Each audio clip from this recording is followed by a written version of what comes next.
that? 2 videos in a couple of days. We're back out again with the camera.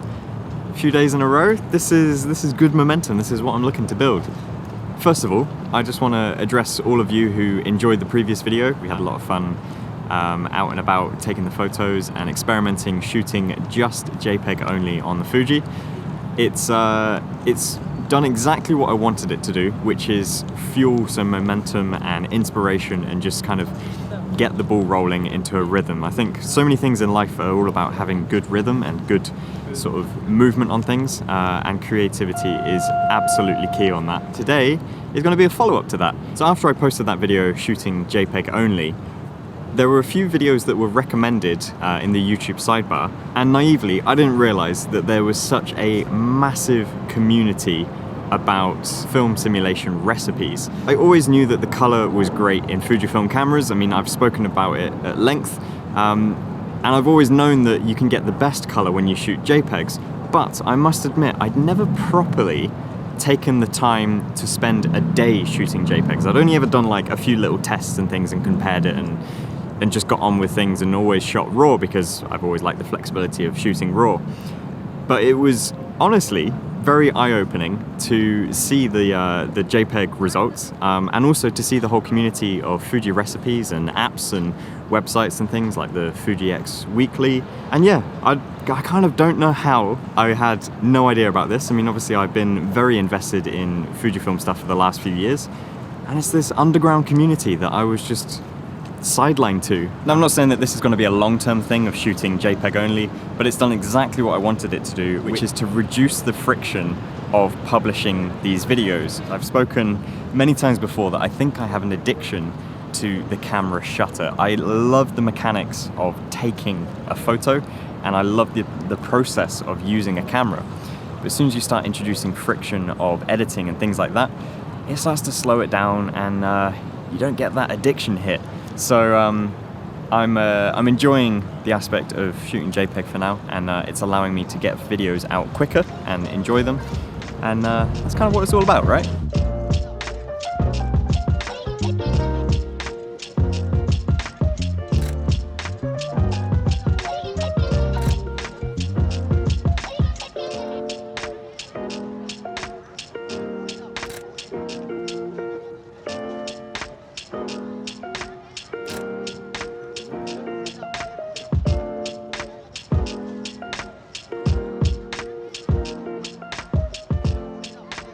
One of the things that I always think about when it comes to, you know, building your inspiration and getting started is it's always said of, if you want to get started, just start. But I'm going to go one step further and say one of the best things you can do is to publish your results. As soon as you hit publish and you share it with the wider world, you immediately get inspired of other things that you want to do. The more you share, the more that comes back to you, and it comes full circle, and you are a part of that in the journey, so I hope you're enjoying this. Let's go take some JPEGs. So we're in the London Bridge area at the moment, and we're actually going to be heading over into the south side of the river. Ellie's booked us a spot which got a bit of a city rooftop view. Luckily, the weather's made a turn for the better, and yeah, it's nice and bright, so it's good. And warm. And it's warm. It is warm. I'm not cold anymore.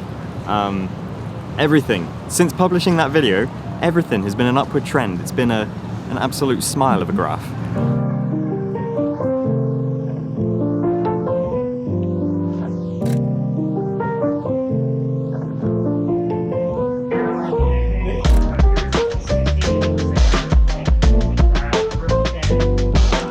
Sometimes people don't know that there are models. Casually, just pulling a scene together, and they have no idea how much improvement they are. Thank you, general public.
Things we do for a view.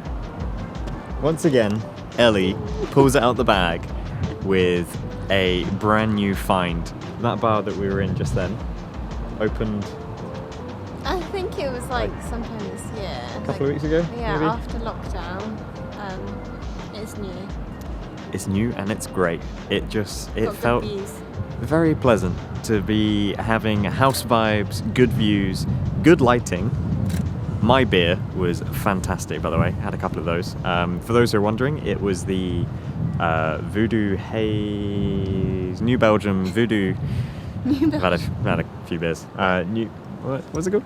So my beers were the New Belgium Voodoo Ranger Hazy IPA, and oh my, they were very, very good. Yours, you were... I wouldn't rate the Aperol spirits or the wine. Yeah. So I would just get beers. Beers were good. Yeah. Very good beers. And the view is very good. That junction around London Bridge, kind of at the foot of London Bridge itself, and then under the train for London Bridge Station. Yeah, one of my favourite views in the city of London, by the way. I just love the depth and the range of colour and light and just everything happening, and all the cyclists, the buses, the taxis. There's so much that happens in a single scene. Yeah, I just really love it. It's one of my most memorable scenes of London when I think of London. Is it? My arm's heavy. Yeah, I don't know why. I find that as one of the most, I don't know, scenic London things. Maybe I just think of, like, I haven't done many vlogs in London, if I'm honest. And I think back to when I've done like Borough Market and a few other places, and yeah, I don't know. I've opened a couple of vlogs in that area, and I really like it.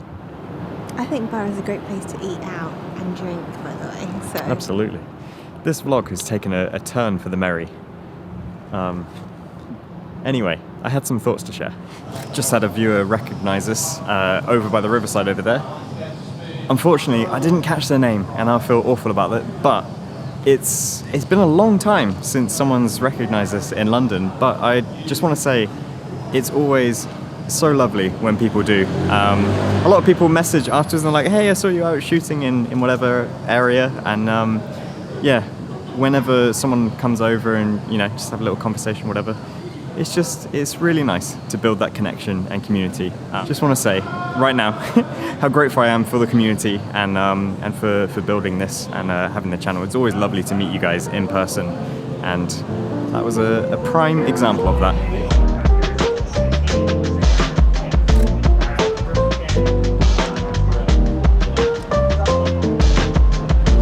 Is that another rooftop bar?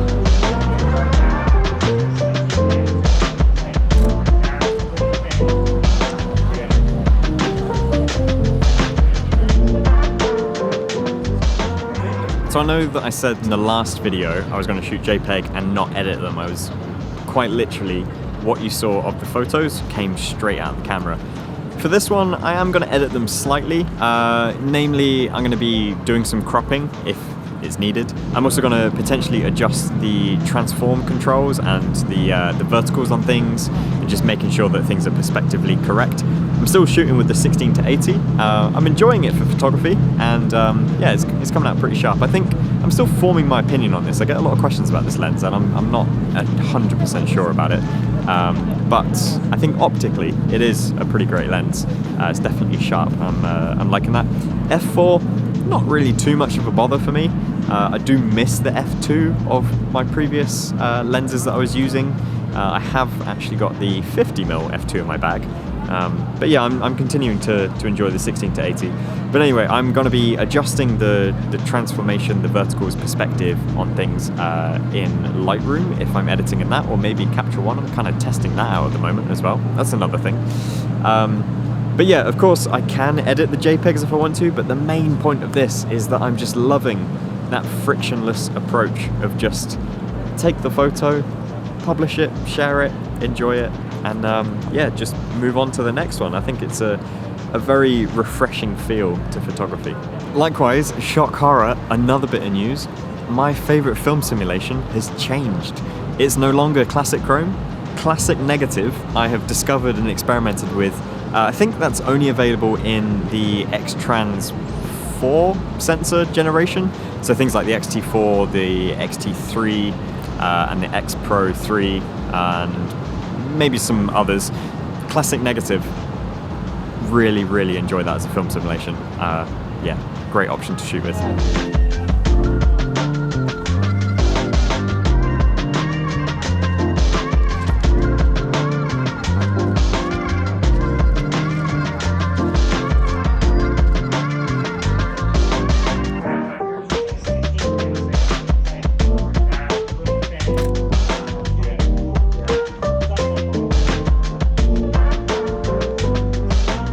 You know what?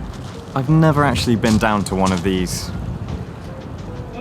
beaches? I guess technically this is a Thames beach. Not really the beach that you're, you know, expecting or used to based on what other people will expect of a beach. That doesn't mean, by the way, that people don't sunbathe down here, because people definitely do sunbathe down here. British, what the hell? Anyway, I just want to elaborate further on classic negative, because I feel like what's interesting about the way that I've grown to enjoy it, or the way that I've grown to sort of see and experience the film simulations, is I continually find myself experimenting with things, but always coming back to classic chrome.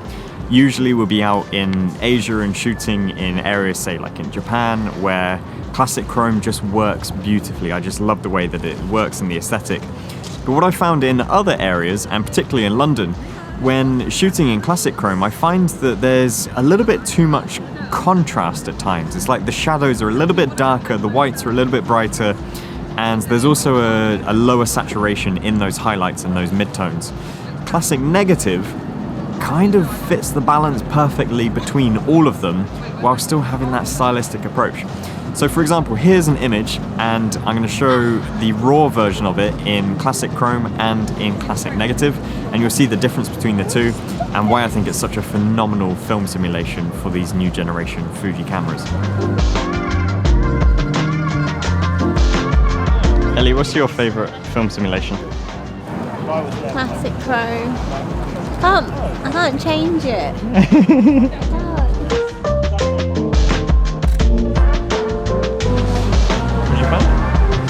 This little guy. Cute. I've thoroughly enjoyed getting images around London today. At times I can be quite like polar opposite when it comes to my opinion of shooting around London at times. My mood is absolutely connected to the weather. When the sun comes out, everything's lifted and I feel good. But anyway, when it comes to the JPEG settings that I've been using on the camera, I've actually got them saved in my camera, and I've called them Super Stone. So I've been tweaking and experimenting, and I would have shared them on the screen previously, and they've got a kind of a warm sort of feel to it, and it really is sort of like matching the mood of today, because it has been warm, it's been very comfortable. Whether those photos are any good or not is another thing, but you know what, I don't really care. I've had a great time just being out taking photos and just exploring, and I just enjoy being out and being able to publish it and share it. And that's one of the things that I'm kind of trying to reiterate in this vlog, because this vlog is all over the place. I've never really had like an idea of what it was I wanted to say. It's more a case of I just want to be out shooting and just building momentum and publishing vlogs as and when they happen, and I think that covers a pretty good sort of vlog, really. It's just been enjoyable to be out, and hopefully that translates well on camera. But primarily, thank you for getting me out properly this past week. I never really share enough of how much Ellie gets me out out with a camera and outside, flapping my wings. I just plan things and then you follow. Ellie plans for it, I go for it, Yeah. and you take me for walkies, and it's great. But anyway, so I hope this has inspired you to get out with the camera. Don't worry if the images are no good or whatever. I'm not worrying if my images are any good or not. I'm just enjoying the fact that I'm out with the camera. So Just snap away. absolutely. Yeah. And if the weather's comfortable, you'll be comfortable, hopefully. So yeah, hopefully this has inspired you to get out with the camera, and we'll see you in the next one, which I hope is just as soon as this one has come out from the previous one, if that makes sense. Anyway, thanks for watching, everyone. Catch you later. Bye bye.